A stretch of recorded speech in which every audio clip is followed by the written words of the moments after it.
It's trade deadline week. Pacers have already made their big move. Could they stand pat the rest of the week? Is that a bad idea? Is that a good idea? Let's cut through everything the Pacers could consider and if it makes sense for them to stand pat or do something aggressive. Jimmy Cook from 107.5 The Fan will join us to break it all down on today's Locked On Pacers podcast. You are Locked On Pacers, your daily Indiana Pacers podcast, part of the Locked On Podcast Network, your team every day.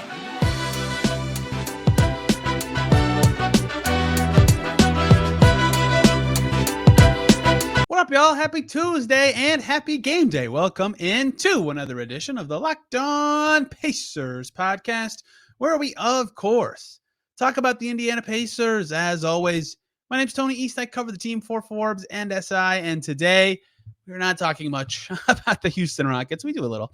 It is trade deadline week, and that is the focus of today's show and many topics this week covering the Indiana Pacers. Jimmy Cook from 107.5 The Fan's going to join us to talk about the Pacers at an interesting trade deadline. They already have made their big move, but there's still some stuff they could do. Does it make sense for them to stand pat this week, sit on their hands, and figure it all out in the summer, or should they look for action when it comes to some of the stuff that they could consider with their expiring contracts, their front court logjam? And one more thing that Jimmy gets me to talk about. Lots to get to with the Pacers this week. We'll talk about some newer rumors that have come out about them in the last week and a half or so tomorrow, as well as talking about what happens in Pacers Rockets. And of course, all week, there'll be plenty of trade chatter to talk about in the NBA. But for now, let's get right into it, talking Pacers standing pat or not with Jimmy Cook. Jimmy Cook in the house from 107.5 The Fan. We usually talk to each other on Thursdays. Today is Monday, but we still have a lot to get to. Jimmy, I didn't tell you this, but you have unintentionally stressed me out because during trade deadline week, I am petrified of recording a podcast early-ish in the day, and then a trade happens after. And so I have to redo everything. So it is currently 7:15 Monday evening. Likely nothing will happen, but Jimmy, I will be stressed. How are you? Are you also— Oh my goodness, did you just see it? No, I'm just kidding. Yeah, no, it there's no moves. No moves. Well, it's funny, my sister is FaceTiming me right now. So I looked at my phone and was like, I hope nothing is happening because I can't actually see my notifications. No moves have happened at this point. But Tony, the fact that there's no moves right now, what does it mean? What does it all mean? I don't know, but I want to find out. Happy to be back. Thank you for having me as always. Happy to do it. It's an interesting week to me. It's more fun for me because nothing significant seems like it's going to happen with the Pacers. But that is something I actually want to articulate and talk to you about because it's a weird trade deadline approach this time because the Pacers made a mid-January big trade, right? Like, it's kind of similar to the 2021 year, which was already a weird year because there were no fans or anything, but they traded Oladipo like 8 games into that season, and Caris LeVert was going to come back eventually, but not yet. You know, that was kind of an odd trade deadline, but they already made their big move. So it's like there's stuff for them that they can do and should consider, and maybe the market will bear out in a way that it makes sense, but it'll feel weird this week to some fans if they do nothing.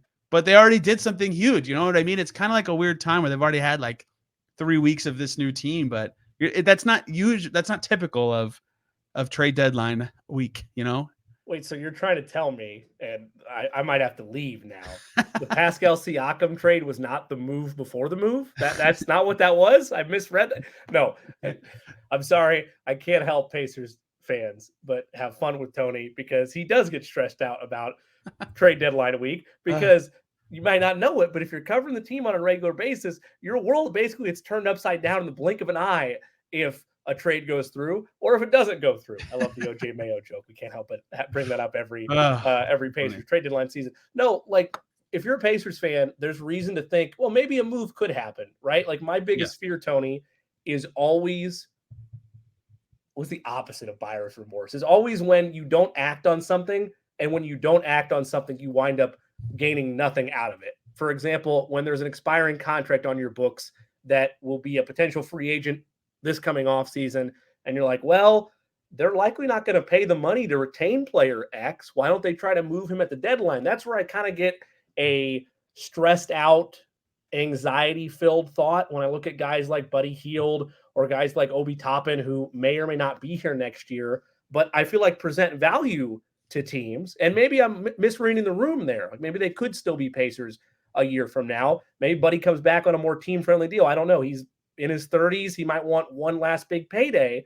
And if it's the latter, where a player wants a big payday, I always get worried about losing, especially when you're a small market team, an asset for nothing when plenty of contenders might break the doors down to get somebody like Buddy Hield.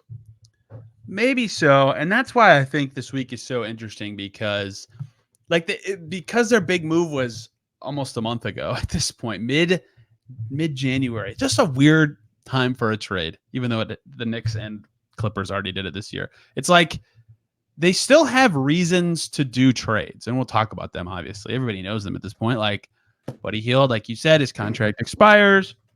He's extension eligible, but they can't renegotiate him anymore like they did with Myles Turner last year, and he hasn't been playing very well for the last month and a half.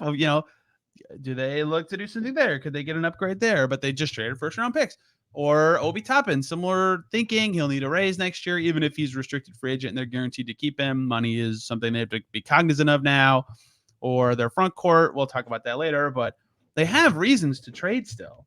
But the reasons are worse because they have Pascal Siakam now. They are trying to win right now, right? Like expiring contracts are a good thing. Teams want them for a reason, but they are good because they offer you flexibility. The Pacers are not, flexibility is good, but they're not as interested in that anymore. Trying to win right now, right? So since Buddy Hield isn't playing as well, it's a lot easier to be like, well, you could upgrade at his position, and sure, that's true, but the value anyone on the team provides, even other expiring contracts like Obi Toppin or even maybe Jalen Smith, because of his player option, what they provide you for the last 2 months plus whatever postseason there is of the season also matters, right?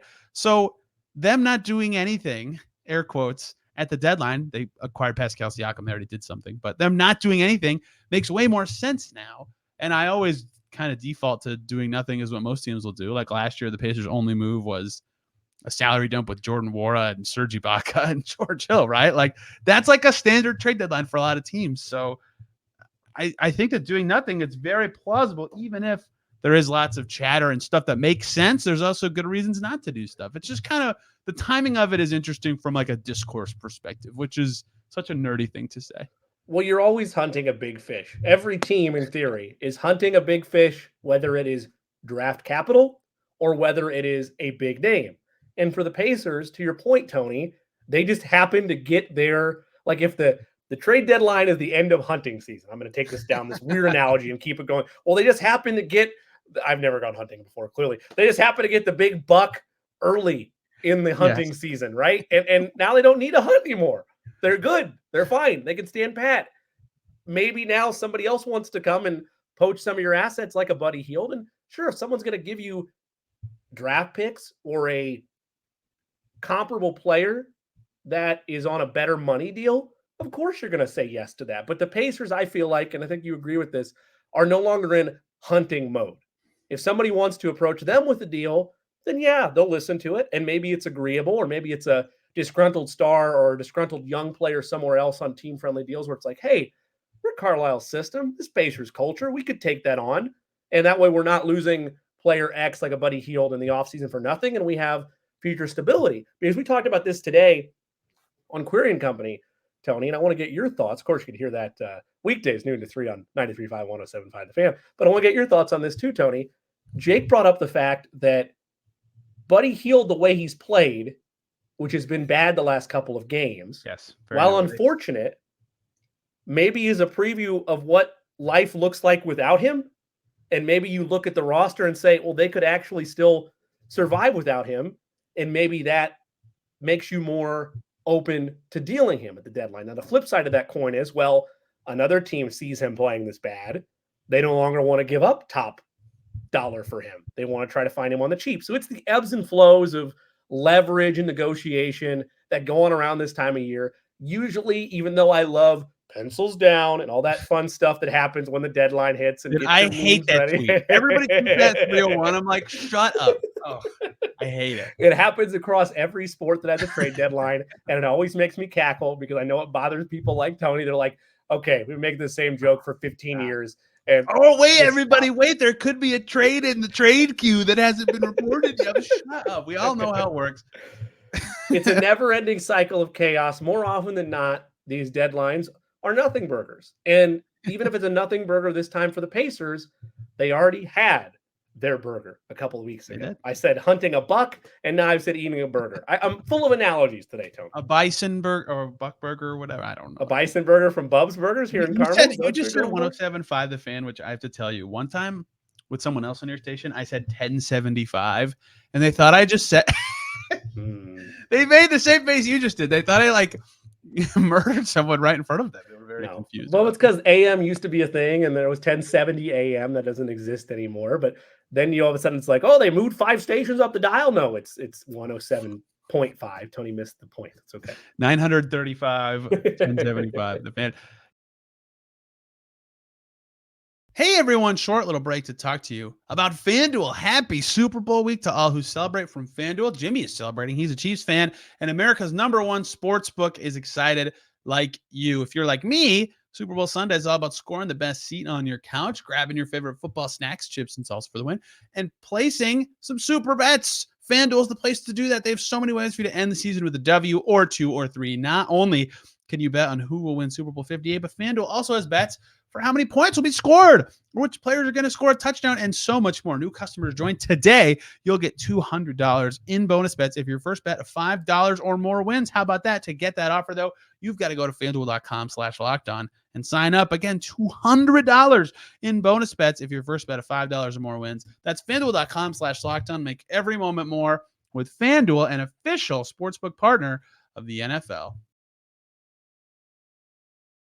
Yeah, Buddy Hield is, I think, the most interesting player for the Pacers this week, right? And Jake, I think, has an astute point there that life without him, if they can survive it, they did very well against the Hornets with a fully healthy team on Sunday. This is the first time fully healthy in forever. There's a second factor to that, too, which is at the same time that he is, I don't want to say descending, like I know he's shooting bad, or at least for his standards. He's still at 38% this year, which is crazy. I think he's just in a slump, personally. I do too, but I'll talk about that in a second. 38% is low for him, right?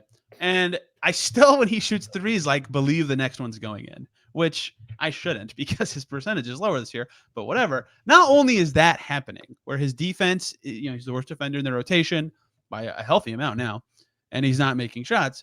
Ben Shepherd, who would be the beneficiary of his minutes, potentially, depending on what a trade would be, was effective last month too, right? So that also adds some comfort to that, even though I think if you're any team, including the Pacers, you prefer Buddy Hield being your player rotation. But he is currently, I believe, let me sort this to make sure I don't get this wrong, second worst 3-point percentage of his career right now. The only lower one, the year he previously got traded from the Kings to the Pacers, ironically enough, and his salary was a key part of that. But, idea. Go ahead. Thought. Go ahead. So Buddy Hield now we have, it's no longer an anomaly. It's a trend. Whenever Buddy Hield thinks he's about to get traded, his numbers dip. But then post deadline, after the All-Star break, you're going to see a rise in those data points because he can rest easy knowing he still has a home for a couple months. What do you think? Okay, of his 4 worst shooting seasons of his career, 2 of them were years he got traded, although both of them he was just involved in, the Pelicans got Boogie Cousins, right? Buddy Hield happened to be in that trade, and the Pacers got Tyrese Haliburton. Yeah, but how did those numbers look the second half of the year? That's what I want to know. Dude. How did they look? Not here for your nonsense. With the Pelicans, actually, he shot way worse after the trade. The Pelicans are a bad organization. So I don't want to make this all about Buddy Hield, but he isn't. One more thing, if I may. Yes. You need to look at Buddy Hield and ask yourself, are you comfortable with him potentially walking and there being no assets there? Right. If you think there's a spot where maybe they come to terms of the deal, then not to trade him, but to re-sign him in the offseason, perfect. But if they're not going to move him, I think the thought would be, and you can correct me if I'm wrong, it would be better to keep him and risk losing him for nothing because of what he brings to the table still, than it would be rocking the boat just for the sake of making a trade and avoiding a complication in the offseason. And that's kind of what Bobby Marks said last week. He's like, you're winning now. You have Pascal Siakam. You've sold the locker room via your transactions and your talent. We're trying to win. Now you have to walk in there and tell them, hey, this guy Buddy Hield y'all like, yeah, he's gone now. We traded. Like, that's hard. That doesn't make sense, even if it does because of his contract, right? It's like that's not like easy. It's not the easiest thing to do. Like, they can still extend him after the trade deadline, all the way up to his free agency. I don't know what that would look like now with his play this season, but that's still a thing. They could sign and trade him. They could keep him. The reason it's all a factor beyond that he's an expiring contract and you have to think about his value to your playoff push. One is that his value to your playoff push is less now because he was either a ninth man last night, eighth man 2 nights ago now for you guys listening on Sunday. Him and Toppin were both pretty low in the minutes total.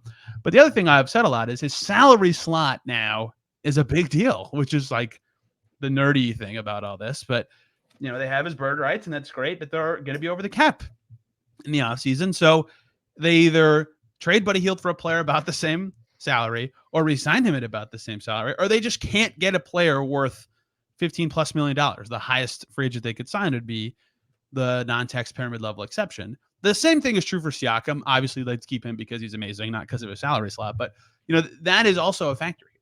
So maybe that pushes them to think more about trades with him because they could use that salary slot on another player. But in general, part of standing pat with him would be what he can provide the rest of the season. And maybe that's just so low that it doesn't matter. And I've now overrated that to a comical extent, given how he's played the last couple of weeks. But he's the most interesting player to me because there's just a lot of factors putting pressure on what to do with him or how they could decide to do it. And if they don't stand pat, I think he'd be the top of the list of guys that I think they could do something with, but not the only one. This is why I turn off chemistry when I played 2K, because I didn't care about rocking the boat. Okay. I wanted to just be a dollars guy and just worry about it from a financial standpoint. I didn't need chemistry, and they're mad at me because I traded away the 5th player off the bench. You know what I mean? Like, I don't need that in my life. I think that's one of the things. This is a tangent that no one cares about, but whatever. Sports video games every year, they try to get more realistic. And I think that makes them worse.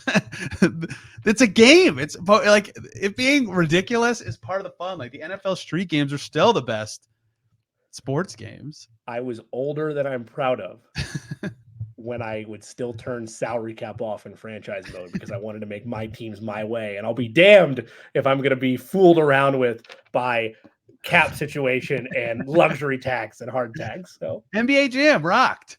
NBA 2K, not fun. To me, a lot of people listening probably. Got a copy behind me somewhere over there of NBA Jam. There you go. My favorite sports game is currently soccer with cars. Like, you get the gist. Anyway, back to the Pacers. Buddy Hield's a big thing, obviously. Trading him makes sense. Not trading him makes sense. The other stand pat-ish decision to me is Obi Toppin, and that's part of 2 discussions. Obi Toppin's a free agent technically, but they have team control. He'd be a restricted free agent. If they offer him the qualifying offer, he could just take it, but it's not that large. He's not going to make starter criteria. But the reason Obi Toppin is interesting to me is twofold, twofold, whatever. 3 reasons. 1, his contract expires, so you have to think about his future just because of that, even if they have team control. 2, he plays the 4. They just got a really good 4 in a trade, and they just drafted a 4 who they would like to play. So there is a logjam there, and that's actually a double logjam to me because not only is there Jarris, but there's Jalen Smith and Isaiah Jackson, who also kind of fit in this discussion of Jalen Smith could be gone. Isaiah Jackson's not playing. He's not in the rotation when they're healthy. We just saw that on Sunday because Siakam, Nesmith, Turner are going to play. And so Toppin isn't like blocking anybody, right? Like Jarris Walker playing this year, it would be fine and it would make sense. I predicted he'd start before the season, but they're trying to win, and rookies don't typically help you win. And they don't have enough room for both Smith and Jackson, who have both been good this year. But Smith played well at the 4 earlier this season, so like he's not blocking anybody who like should be playing instead of him. But there are guys that are good and worthy of development right behind him who aren't on expiring contracts, and clearly the Pacers like because they drafted them. So they clearly like Obi. He's played well for them. He leads the league in 2-point percentage. Like, he's a good player. He just also is on an expiring deal in the front court that is very crowded. So again, if they're trying to win this year, Toppin Smith is their best reserve front court. And they probably, if I'm being honest, if they cut the rotation to 8 in the postseason, I think Toppin would be the first guy to get cut out of the rotation. But if they could get value for him, they have the pieces to slide in already. So he and Hield are both similarly interesting to me, even though I get the argument for and against keeping them in the next. If he being Obi, if he is out of the playoff rotation, then he is not a piece that I want brought back in the offseason. That's a fair point. But like that makes sense. I'm not saying right? that means you have to trade him. It does make sense. I'm just saying if that's what happens, then he's not worth the money. If he's not good enough to make your playoff rotation, maybe that's not the right phrase. If there's too many better pieces ahead of him that he doesn't crack your rotation, he's not worth paying the money that you might have to dish out if somebody makes him an offer and you have the opportunity to match. Can I respond to that in a way that'll make you question that you just said that? Okay. Do you think that it was a mistake when they re-signed TJ McConnell? Because he was the guy they cut from the playoff rotation the very next season in the bubble. Against the Heat, they said, we can't do this. I mean, it would depend on the money, though, right? Like when I think of Obi Toppin, I still think of a player, and maybe I've lost the plot on this. But when they acquired him, I got excited for two reasons. One, even though finally they have shown themselves to be a competent franchise for half a season, I'm not saying it's time to recrown them yet, but the Knicks are a poorly run organization. Historically speaking, the last 15 years, not a great organization. James Dolan, kind of a mess, right? The thought is, well, Obi Toppin just didn't get opportunities there. Julius Randle was in front of him. He got stonewalled. He wasn't in the right area to grow and blossom. Now the Pacers are getting him on the cheap. Maybe they're able to get something out of him. That clearly hasn't been the case in terms of what I thought he could be. He's been a nice player when he's been called upon, but I could very easily, to your point, Tony, see him getting pushed out of a playoff rotation. And if that happens, why I wouldn't want to bring him back is if I'm thinking this, little old me, that has no business being in an NBA front office, there's got to be another GM out there that says, hey, 25 years old, former lottery pick, still has some good tread on those tires. I want to give a boatload of cash to Obi Toppin. And if that happens, like $8 million a year roughly is what McConnell got out of his deal. If that's what he gets, then okay, I could stomach that. But if it's like 12, 13, I don't know that I'd want to spend that on Obi Toppin. I don't think he'll get that much.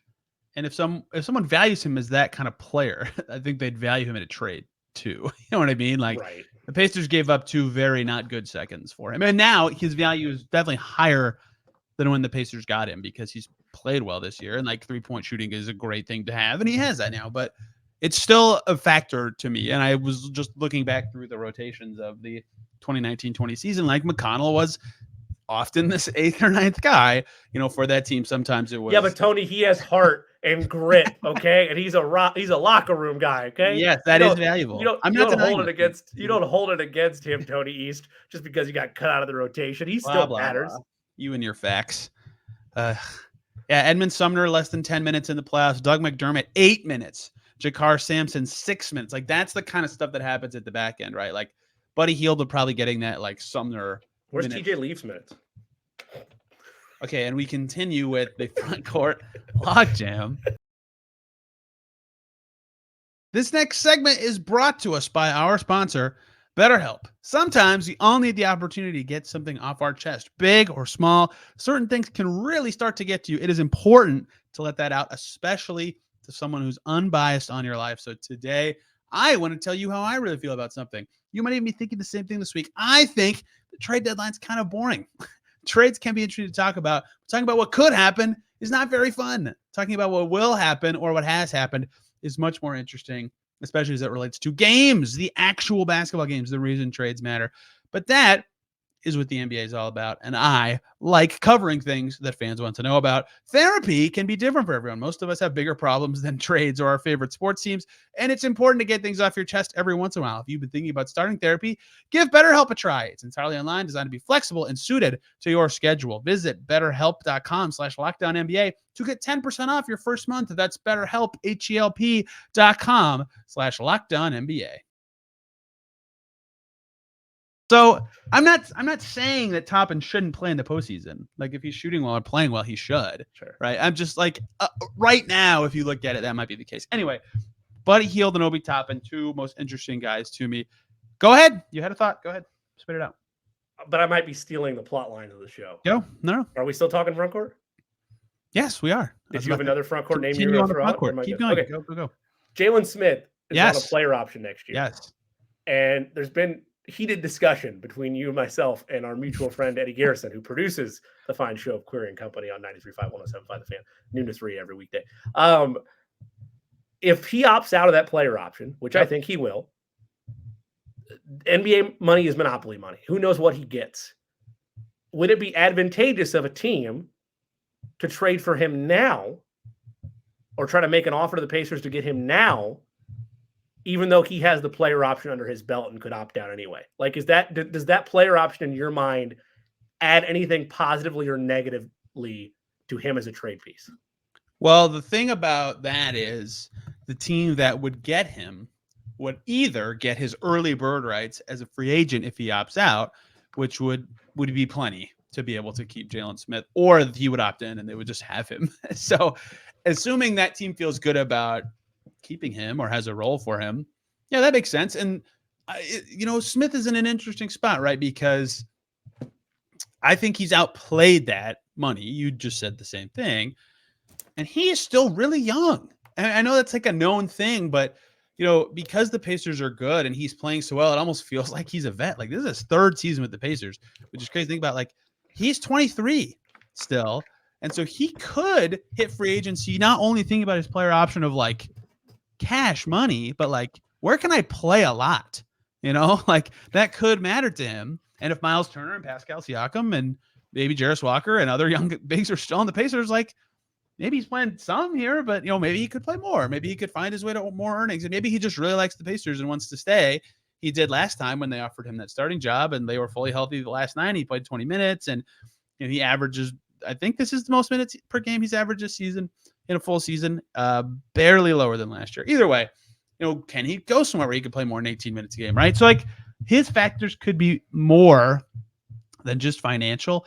But yeah, trading a guy with player options is always interesting and unique, and you never know what their goals are. Maybe he'll just opt in and then they'll have his full bird rights, and you never know. But yeah, he is also fascinating. Like, I don't put him in the expiring contract group because it's in his hands anyway, but he could very well be. Do you remember, Jimmy, when we did our What Are the Odds show last season?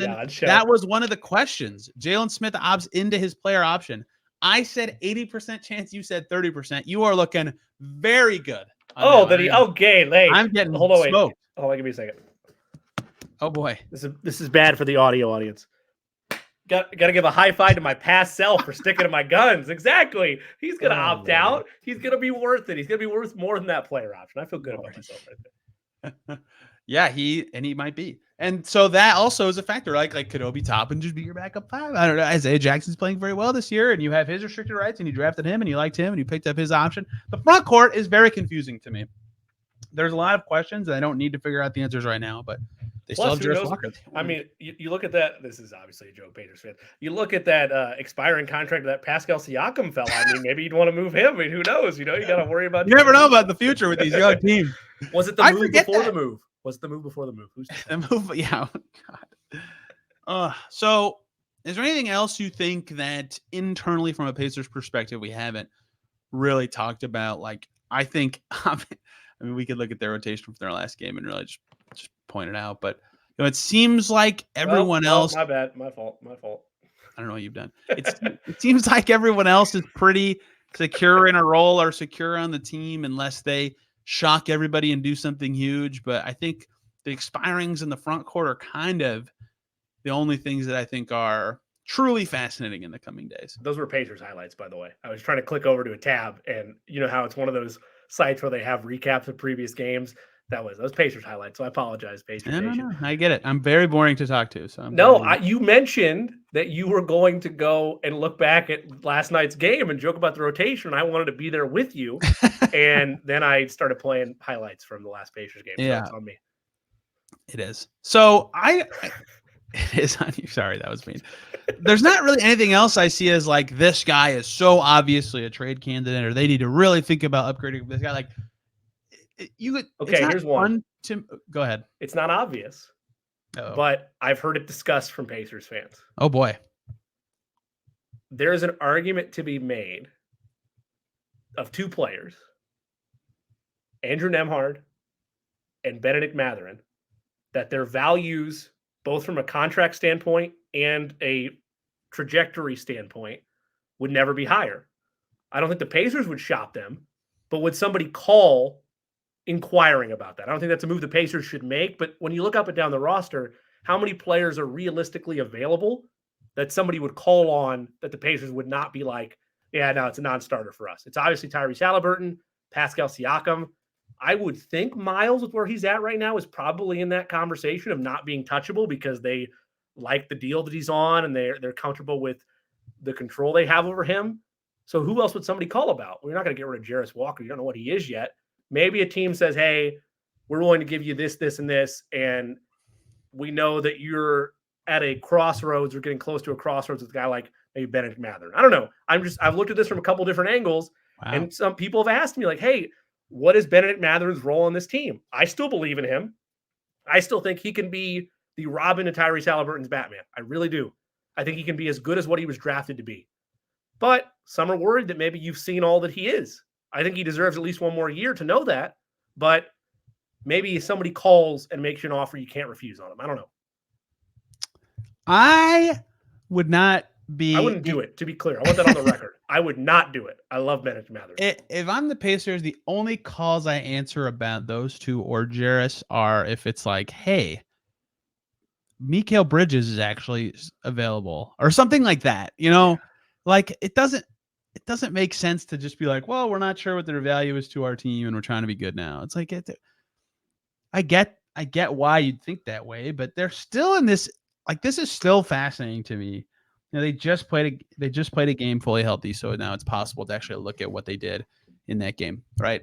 Aaron Nesmith, Andrew Nembhard, Tyrese Haliburton, Bennedict Mathurin, Jalen Smith, Obi Toppin, all in the Pacers rotation against Charlotte. That's 6 players in their first 4 seasons, right? Like, they're clearly trying to be good, but they're still young and developing, right? Like, you can't just like punt that away unless you're getting like, holy cow, this team's going to like discord on Mathurin. And again, I'm not one of them. I believe that you need at least 3 seasons before you can properly make an assessment on a player in this league. And even then, sometimes people are wrong. But the idea of after a season and a half of basketball to definitively know Bennedict Mathurin is this, I don't think that's possible. I don't think even the Pacers know what he's going to be yet. I don't understand how that line of thinking would even exist. Let's talk about Ben Mathurin's stats. I was looking at this the other day, so I'm ready. His 3-point percentage is 5% higher this year than it was last year. His free throw percentage is higher. His 2-point percentage is higher. His rebounds per 36 is higher. His assists per 36 is higher. His steals, much higher in the assists, actually, like 150% higher.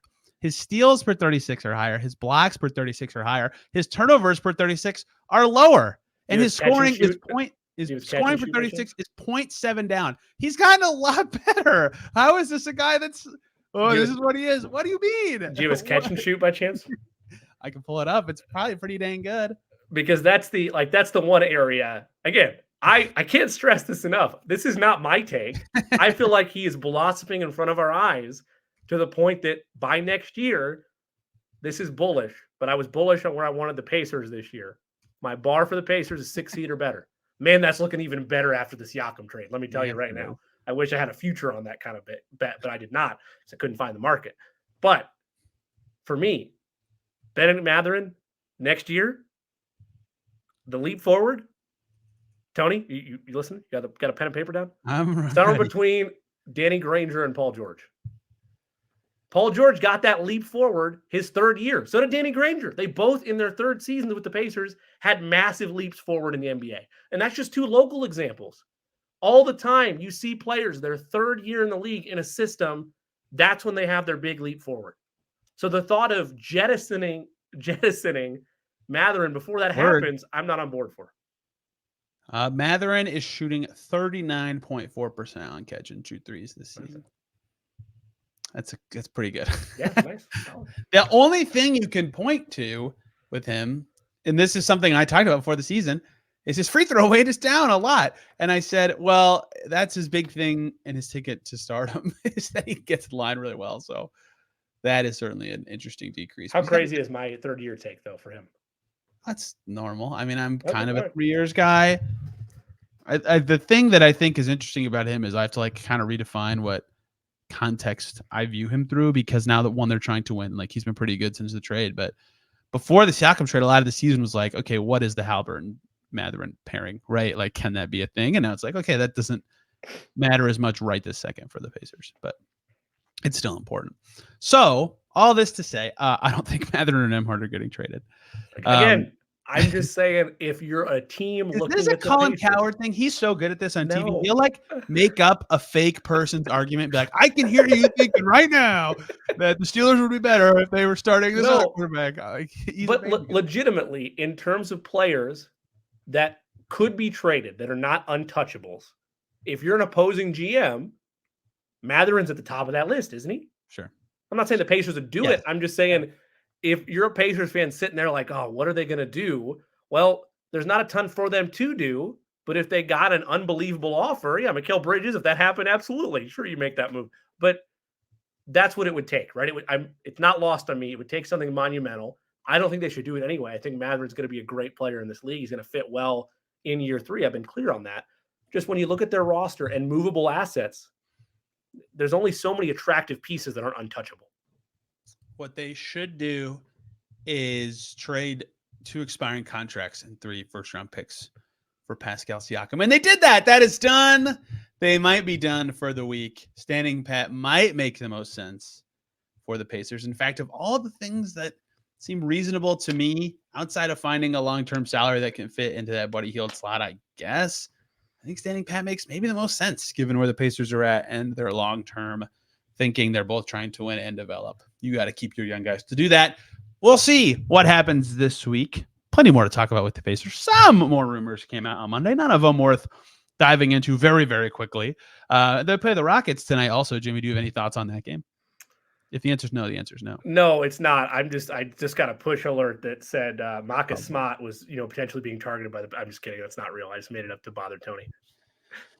Yeah, I like Jalen Green. I've always liked Jalen Green. He was an Adidas kid when I did play-by-play stuff for Adidas Nationals, and I always loved his game. His growth has been fun to see. Houston's a mess, though. Like they still don't know what they are. But Jalen Green is a high flyer. He's always fun to see play. So I think Houston knows what they want to be, but they are not that yet. We'll see. Tomorrow, though, we'll talk about Pacers Rockets, potentially the last game with the current iteration of the Pacers. And then we'll talk about those mini rumors from Monday, one from Michael Scotto, one from the New York Post, whose author is escaping me, Ryan Lewis, I believe. And then Wednesday and Thursday and probably Friday will be all trades all the time and a little bit of Warriors mixed in there. The Warriors are on a back-to-back coming into Indy Thursday. That's going to be super strange. So, yes, lots of fun coming here on Locked On Pacers, as is usually the case, but is actually the case during trade deadline week. Why do you want to interrupt me while I'm doing my outro, Jimmy? Because I had one more thing I wanted to say for the outro. Oh, yes. Go ahead. Any and all, because he's such a big fan of this, any mock trade scenarios like the NBA trade machine at Tony R. East, you see it in the bottom corner there. Just send them to him. He'll get back to you in a timely manner. But any of those, no matter how ridiculous, especially if there's a lot of plus wins in that trade, you send that to him. I've gotten some really good ones today, so that is a really good thing. Trade machine is a bad invention. Every website wants one because it gets a lot of clicks, and that's true. But it's a bad invention. If it was the Tony East trade machine, I'd use it every day. The Tony East trade machine, you'd plug in the players, you'd plug in the picks, you'd click run it, and then it would just pop up and say, why would the blank do this? Whatever either team name is. Did Jimmy Cook tell you to do this? Did he put you up to this? It wouldn't actually produce like, is this legal or not? It would just say, why would they do this? Stop listening to Cowherd. That's what it's saying. Oh, hey, Colin Cowherd is very entertaining. So yes, lots of fun stuff to come. And if you enjoyed today's show, I'm on Twitter at Tony R. East. If you did not enjoy today's show, I'm on Twitter at DJ Cook. The show is at Locked On Pacers. See, I can do the Twitter handle jokes as well. Tomorrow, just me. Thursday, probably someone else. We'll see who it's going to be. Jimmy, thank you for the time.